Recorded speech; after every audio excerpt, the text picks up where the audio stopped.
hindi po tayo naniniwala sa sinabi ng Vice Presidente. Ang Pangulo, uulit-ulitin natin na siya po ang nagpaumpisa ng pag-iimbestiga na ito. Noon pa po ay marami ng anomalya.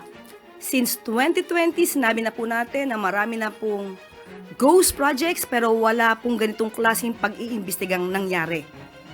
Hindi inalintana ng Pangulo na kung sa panahon niya ito maimbestigahan, wala siyang magagawa kundi pa imbestigahan to para sa taong bayan.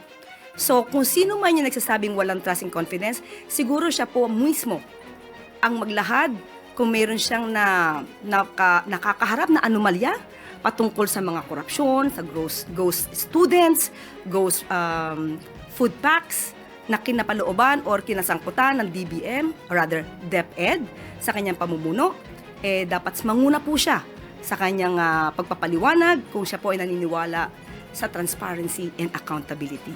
So sinabi po natin, huwag magmalinis ang hindi malinis at huwag magpakabayani ang hindi bayani.